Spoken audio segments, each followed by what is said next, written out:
This is Into the Altered State, the podcast which dismantles the stigma on psychedelics through in-depth conversations with guests on everything from plant medicines and mental health to the state of humanity and spiritual journeys.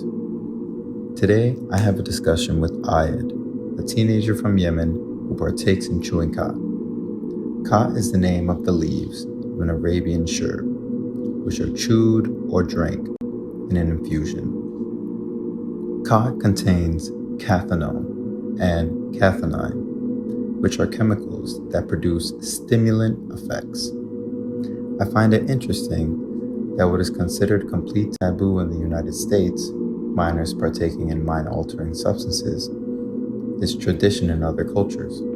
Yemen is one of the oldest centers of civilization, with rich history, and despite the current political instability and the massive struggle it causes for the Yemen people, Ayed's truth seems to speak one of endurance, responsibility, respect, and brotherhood of the Yemeni people. All over the world, humans face countless numbers of problems which manifest in endless forms. And on this podcast, I will not judge. I will only try to understand.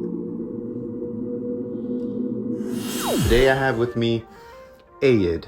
He is 15 years old from Yemen, and we're going to speak today about a substance called khat. So how's it going? Good. How about you? Good. So I just want the viewers to get an idea of like what Yemen culture is, what your background is. Did you grow up there?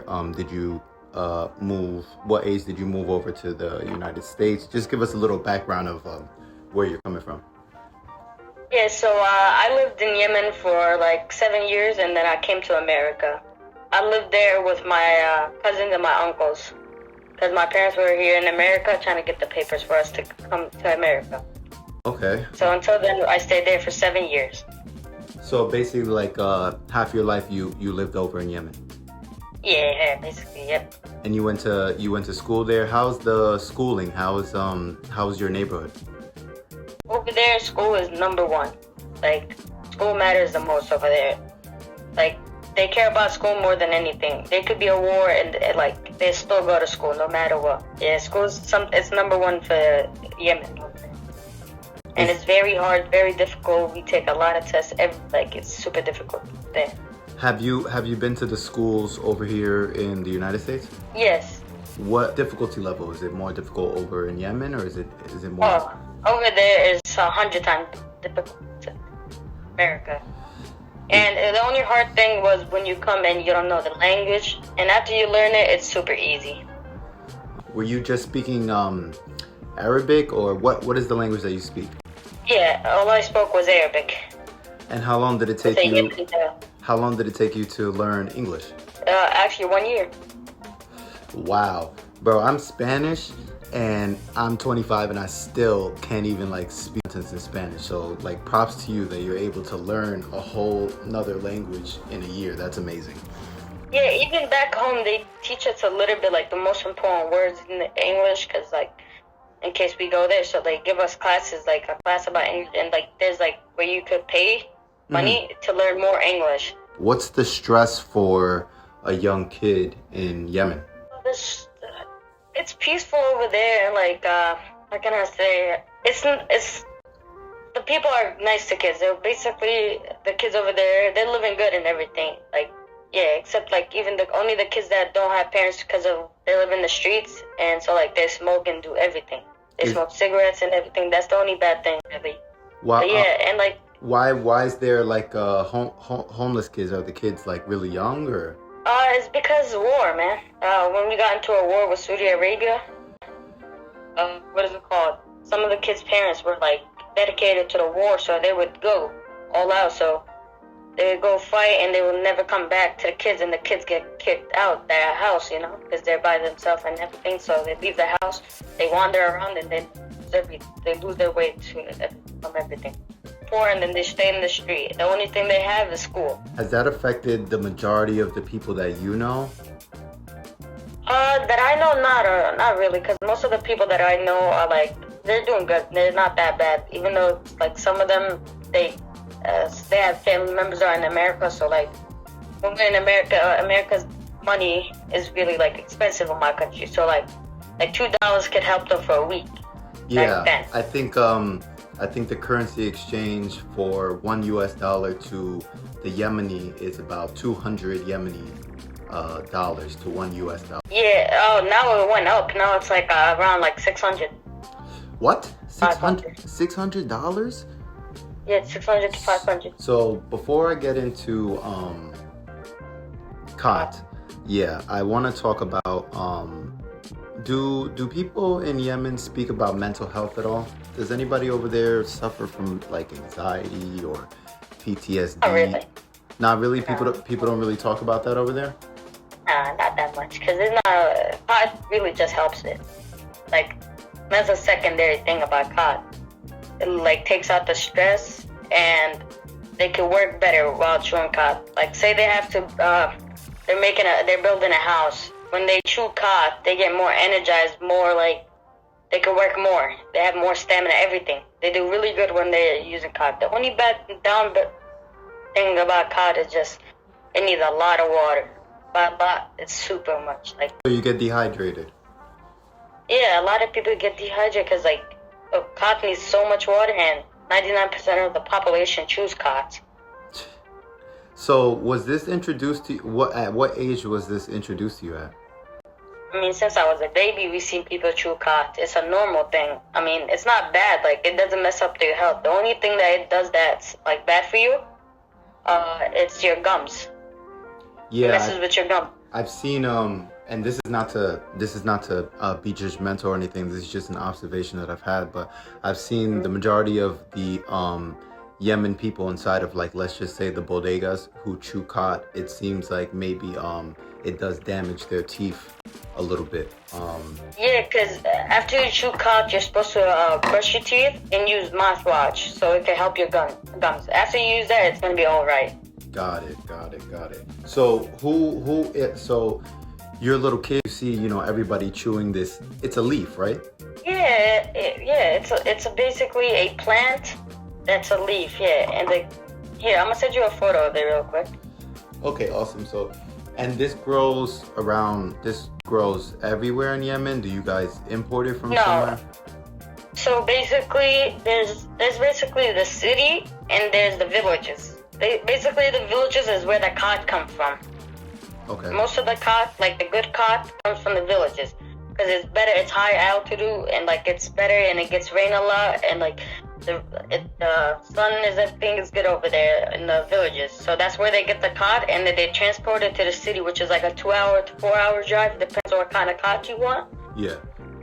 And when it's there, it's like around like there's times for each Khat brand. So basically, say like the very good Khat. Yeah. It comes between like 12 o'clock in the afternoon to in the morning to 2 o'clock, and then it ends. No more of that Khat because everyone bought it out. No more sold out. So this thing is selling out every day. Oh yeah. I mean, people could go crazy without using it sometimes. So okay, they use it so much that it helps them that when they don't use it, they don't feel well. Some people. Yeah, I was gonna ask, like, I think that there's a lot of people, a lot of cultures that use plant medicines to help them. There's also, like in South America, they chew coca leaves over there. And there's positives for a lot of these plant medicines, but there's also some negatives. Yeah, but you kind of have to balance it out. So what do you think? You kind of just touched on it, but what do you think is the negatives of Khat? Like, what do you see when people don't have it for a long period of time? I think Khat is really the bad things about it is I don't think we're going to be able to grow that much of it because how much water and resource that it needs. We used to be known before for, what is it called, for making mocha. Okay. Mocha coffee. Yeah, we were known, we used to make a lot of mocha beans and like cheese. And then one person found out about Khat and he showed it to his friend, and his friend showed it to his other friends, and it just blew up. Yeah, even the presidents were chewing Khat at that point. And it's legal. It's legal over there. Yeah, it's legal. It's just the illegal things is beer and weed. And wait, in Yemen, Khat is legal, but weed and alcohol is illegal. Yeah, because basically, because it's a Muslim country. Yeah. So we do everything what the Quran says. So basically Allah is from the Quran, everything is from the Quran. Yeah. And it says it prohibits stuff that mess with the mind. So and like, look, weed is only allowed to be used is when you're, how can I say it? You're using it for your health. Say you had a disease. Yeah. And weed says it slows it down and helps it to leave. Like anxiety. Like people need to smoke weed because of anxiety. Yeah. That's basically, and there's people that use it just to, get high and feel good. That's not how we're supposed to use it. Okay. So it's really on the method of how you use it, not like if you're just using it to have fun. It's why you're gonna use it, If you're using it to have fun, it's not good for you. But if you're using it to heal yourself or like you're going through diseases and stuff that you need this plant, it's okay to use. But if you're using it just to feel good about yourself, then it's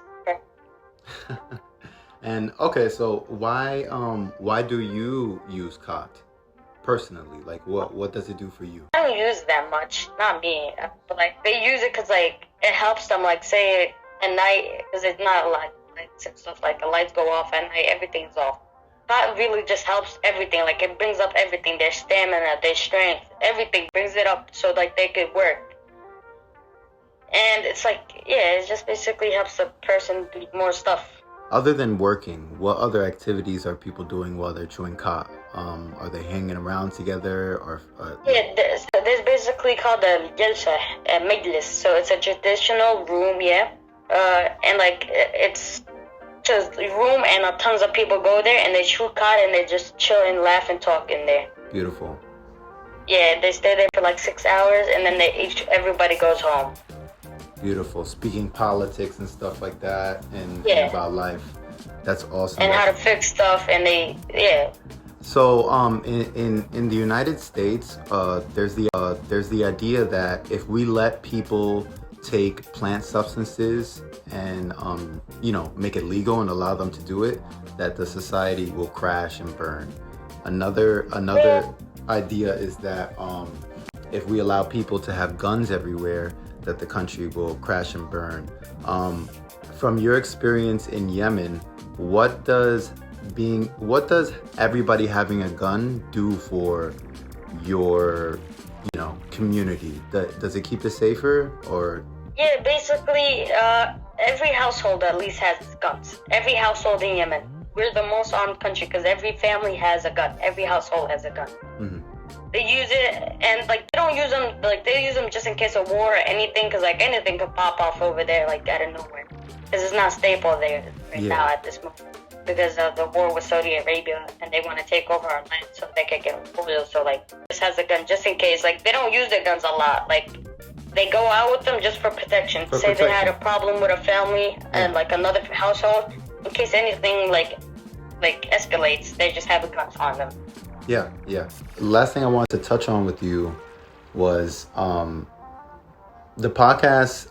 This podcast is trying to break the stigma on plant medicines and basically show that all humans all over the earth at a majority level induce, some type of altered state in order to feel better, bond, perform better. What would you say to the people who believe that Khat is a drug and people who do it are drug addicts and that minors shouldn't be doing it? What would you say to, the people who have that mindset? Everyone has a different perspective of what it is. It depends on what you think. If you use it just to have fun, that should make it illegal. But like if you're using it in a way that helps you do stuff, you have a reasoning for it, you know what I mean? Yeah. You're supposed to have a reason to chew it. We don't just chew it like just to chill out and have fun.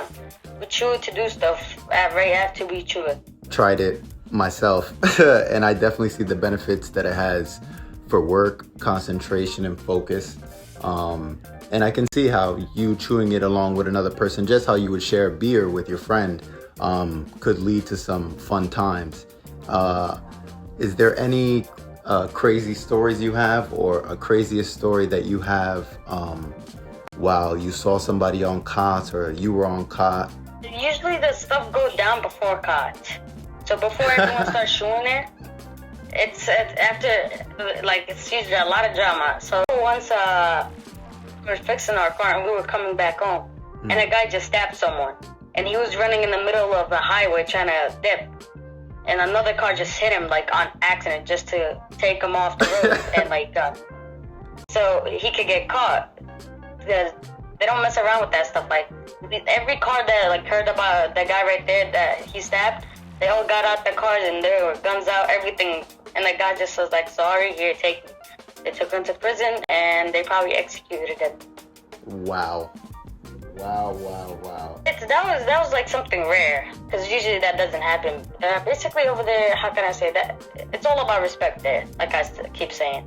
Respect is your credit score, man.